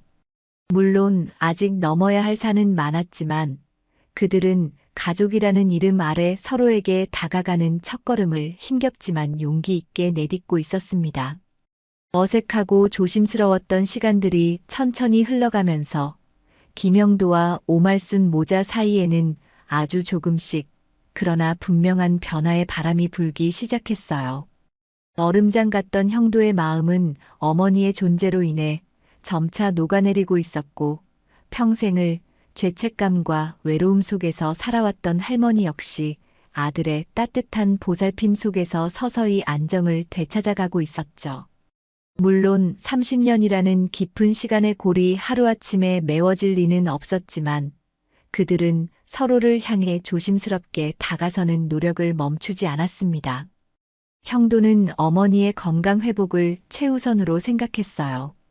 그는 국내 최고의 병원에서 어머니가 종합적인 건강검진을 받도록 주선했고, 다행히 심각한 질병은 없었지만 오랜 영양실조와 고된 생활로 인한 만성적인 관절염과 약간의 치매 초기 증상이 있다는 진단을 받았습니다. 형도는 즉시 최고의 의료진을 수소문하여 어머니가 꾸준히 치료받고 관리받을 수 있도록 모든 지원을 아끼지 않았어요. 또한 그는 어머니가 겪었을 심리적인 충격과 트라우마를 치유하는 것이 무엇보다 중요하다고 생각했습니다. 그는 조심스럽게 어머니에게 심리 상담 치료를 권유했고, 처음에는 망설이던 어머니도 아들의 진심 어린 설득에 용기를 내어 상담을 받기 시작했어요. 상담 과정은 쉽지 않았지만 전문가의 도움을 받으며 어머니는 그동안 마음속 깊이 묻어두었던 슬픔과 분노, 죄책감 같은 감정들을 조금씩 밖으로 꺼내놓고 마주할 수 있게 되었죠. 놀랍게도 형도 자신도 어머니의 권유로 난생 처음 심리 상담을 받기 시작했어요. 성공이라는 갑옷 뒤에 숨겨두었던 어린 시절의 상처와 어머니에 대한 복잡한 감정들을 전문가 앞에서 솔직하게 털어놓으면서 그 역시 조금씩 내면의 평화를 찾아가고 있었습니다. 함께 보내는 시간이 늘어나면서 두 사람 사이에 어색했던 침묵은 점차 따뜻한 대화로 채워지기 시작했어요. 형도는 더 이상 어머니 앞에서 성공한 사업가로서의 모습만 보이려 애쓰지 않았습니다. 그는 어머니가 알아들을 수 있는 쉬운 말로 자신의 일상이나 어린 시절 보육원에서의 경험들, 성공하기까지 겪었던 어려움들을 솔직하게 이야기해 주었죠. 어머니는 그런 아들의 이야기를 들으며 그가 얼마나 힘들게 살아왔는지 비로소 이해하게 되었고, 대견함과 동시에 안쓰러움을 느꼈습니다. 어머니 역시 조금씩 자신의 이야기를 들려주기 시작했어요. 기억이 온전하지는 않았지만 그녀는 아들 현우가 어릴 적 좋아했던 음식이나 장난감, 함께 갔던 장소들에 대한 소중한 추억들을 떠올리려 애썼습니다.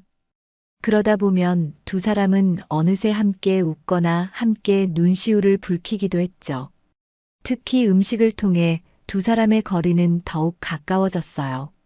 형도는 더 이상 값비싼 레스토랑 음식 대신 어머니가 서툰 솜씨지만 정성껏 만들어주는 소박한 집밥을 더 좋아하게 되었습니다.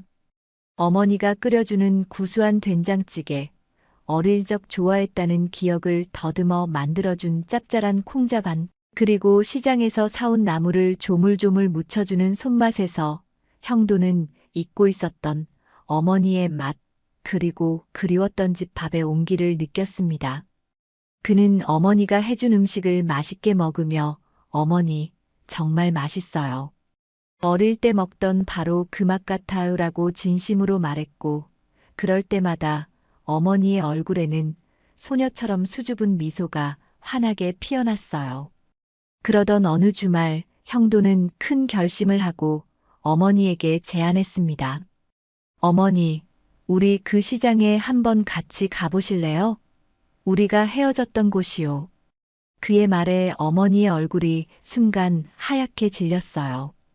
그곳은 그녀에게 끔찍한 악몽과 같은 장소였으니까요. 하지만 형도는 어머니의 손을 잡고 말했습니다. 혼자서는 무서워서 다시 갈 엄두도 못 냈지만 이제는 어머니와 함께 가보고 싶어요. 그리고 그 기억을 이제는 함께 흘려보내고 싶어요. 그의 진심 어린 눈빛에 어머니는 떨리는 목소리로 그러겠다고 대답했습니다. 다음 날 두 사람은 30년 만에 함께 그 시장을 찾았습니다. 너무나 많이 변해버린 시장의 모습 속에서 그들은 마치 시간을 거슬러 올라간 듯 그날의 기억과 마주해야 했죠. 시끄러운 소음, 북적이는 사람들, 온갖 냄새들 속에서 어머니는 다시 그때의 공포가 되살아나는 듯 몸을 떨었고 형도 역시 가슴이 답답해지는 것을 느꼈습니다. 하지만 이번에는 혼자가 아니었어요. 그들은 서로의 손을 꼭 잡고 천천히 시장 골목을 걸었습니다. 그리고 마침내 어머니가 희미하게 기억하는 그 자리, 아들의 손을 놓쳤던 바로 그 장소 근처에 멈춰 섰습니다. 그 자리에 서자 두 사람 모두 참았던 눈물이 터져 나왔습니다. 30년 동안 각자의 가슴 속에 응어리져 있던 슬픔과 회한, 원망과 죄책감이 뜨거운 눈물과 함께 쏟아져 내렸습니다. 형도는 흐느끼는 어머니를 꼭 안아주며 말했습니다. 어머니, 이제 괜찮아요. 다 지난 일이에요. 어머니 탓이 아니에요. 그때는 어쩔 수 없었어요. 저 원망하지 않아요. 정말이에요. 그의 진심 어린 용서의 말에 어머니는 더 큰 소리로 오열했습니다. 평생 자신을 짓눌러왔던 죄책감의 무게에서 벗어나 비로소 자유로워지는 순간이었습니다. 두 사람은 한참 동안 그 자리에 서서 서로를 부둥켜 안고 울었습니다. 시장의 소음 속에서 그들의 눈물은 과거의 상처를 씻어내고 새로운 시작을 약속하는 정화의 의식처럼 보였습니다. 그날 이후 두 사람 사이에는 이전과는 비교할 수 없을 정도로 깊은 유대감과 이해가 자리 잡기 시작했습니다. 비록 상처의 흔적은 남아있을지라도 그들은 이제 서로의 아픔을 보듬고 함께 미래를 향해 나아갈 준비가 되어 있었습니다. 시간이 흘러 또 한 번의 계절이 바뀌고 김영도와 오말순 모자에게는 평온하고 안정된 일상이 찾아왔어요. 어머니는 꾸준한 치료와 아들의 정성 어린 보살핌 덕분에 몰라볼 정도로 건강을 회복하셨죠. 아직 가끔씩 기억이 흐릿해지거나 과거의 슬픔에 잠길 때도 있었지만 이제 그녀의 얼굴에는 깊은 그늘 대신 따뜻하고 온화한 미소가 더 자주 머물렀습니다. 그녀는 더 이상 펜트하우스의 화려함에 위축되지 않았고 집안일을 돕는 도우미 아주머니와도 스스럼 없이 어울리며 소소한 즐거움을 찾아갔어요. 아침이면 텃밭처럼 꾸며놓은 베란다에 작은 화분들을 가꾸고 오후에는 뜨개질을 하거나 최 실장과 함께 근처 노인복지관에 나가 봉사활동을 하기도 했죠. 그녀는 잃어버렸던 자신의 삶을 아주 천천히 그러나 분명하게 되찾아가고 있었습니다. 김영도에게도 많은 변화가 찾아왔어요. 어머니를 되찾은 후 그는 이전에 냉철하고 일에만 몰두하던 모습에서 벗어나 훨씬 더 따뜻하고 인간적인 사람으로 변모했습니다. 그는 더 이상 불필요한 야근을 하지 않았고, 저녁이면 가급적 어머니와 함께 식사를 하며 그날 있었던 소소한 일들을 나누었죠. 주말이면 어머니를 모시고 교회로 드라이브를 가거나 함께 영화를 보거나 때로는 시장에 가서 장을 보기도 했어요. 그런 평범한 일상 속에서 그는 이전에는 결코 느껴보지 못했던 종류의 행복과 충만함을 느꼈습니다. 그의 변화는 회사 운영 방식에도 영향을 미쳤어요. 그는 직원들의 복지와 워라밸에 더 많은 관심을 기울이기 시작했고, 회사의 이익을 사회에 환원하는 활동에도 적극적으로 나서게 되었습니다. 특히 그는 자신의 경험을 바탕으로 노숙인들의 자립을 지원하고 잃어버린 가족을 찾아주는 현우 재단을 설립하여 물심양면으로 지원을 아끼지 않았죠. 과거 자신처럼 거리에서 고통받는 사람들이 없기를 바라는 그의 진심 어린 마음이 담긴 행보였습니다. 물론 그들의 삶에서 과거의 상처가 완전히 사라진 것은 아니었어요. 어머니는 여전히 가끔씩 악몽을 꾸었고, 형도 역시 문득문득 떠오르는 어린 시절의 트라우마와 싸워야 할 때가 있었죠. 하지만 이제 그들은 혼자가 아니었습니다. 서로의 아픔을 누구보다 잘 이해하고 보듬어 줄 수 있는 든든한 존재가 곁에 있었으니까요. 그들은 더 이상 과거에 얽매이지 않고 현재의 소중한 시간을 함께 만들어가는 데 집중했습니다. 어느 화창한 주말 오후였어요. 형도와 어머니는 거실 소파에 나란히 앉아 오래된 앨범을 함께 보고 있었어요. 앨범 속에는 형도의 어릴 적 사진들과 그리고 형도가 어머니를 다시 만난 이후 함께 찍은 사진들이 나란히 담겨 있었죠. 어머니는 이제 제법 또렷해진 기억으로 사진 속 장소와 사람들에 대한 재미있는 이야기들을 들려주었고, 형도는 그런 어머니의 이야기를 들으며 미소 짓고 있었습니다. 어머니, 이 사진 기억나세요? 저 5살 때 어린이날 선물로 로봇 사달라고 졸랐는데 어머니가 대신 예쁜 색연필 사주셨잖아요. 그때는 로봇 아니라고 엄청 실망했었는데 지금 생각해보니 그 색연필로 그림 그리는 걸 제가 참 좋아했던 것 같아요. 어머니는 형도의 말에 환하게 웃으며 대답했어요. 그럼 기억나고 말고. 우리 현우가 그림에 소질이 있었지. 특히 동물 그림을 잘 그렸는데 호랑이를 어찌나 늠름하게 그리던지. 두 사람은 그렇게 한참 동안 추억 이야기를 나누며 웃음꽃을 피웠습니다. 그때 어머니가 갑자기 아주 낮은 목소리로 옛날 자장가를 흥얼거리기 시작했어요. 아주 어릴 적 형도가 잠 못 이루는 밤이면 어머니가 늘 불러주시던 바로 그 노래였습니다. 세월의 흔적이 묻어나는 어머니의 나지막한 노랫소리는 형도의 마음을 편안하게 감싸주었습니다. 그는 가만히 어머니의 어깨에 머리를 기댔습니다. 어머니의 체온과 익숙한 자장가 소리 속에서 그는 마치 어린 시절로 돌아간 듯한 깊은 평온함과 안도감을 느꼈습니다. 30년 넘게 그를 괴롭혔던 마음속 깊은 공허함이 마침내 따뜻한 사랑으로 채워지는 순간이었습니다. 창밖으로는 따사로운 햇살이 거실 안으로 부드럽게 쏟아져 들어오고 있었어요. 잃어버렸던 시간을 되찾고 상처를 넘어 진정한 가족으로 거듭난 어머니와 아들. 그들의 이야기는 세상의 모든 아픔과 슬픔 속에서도 희망은 존재하며 진정한 사랑은 그 어떤 시련도 극복할 수 있다는 것을 보여주는 듯 했습니다. 앞으로 그들의 삶에 또 어떤 일들이 펼쳐질지는 알 수 없지만 서로의 손을 꼭 잡고 함께 걸어가는 한 그들의 동행은 언제나 따뜻하고 든든할 것입니다. 한 인간과 그의 어머니가 써내려갈 새로운 이야기는 이제 막 가장 아름다운 페이지를 펼치고 있었습니다.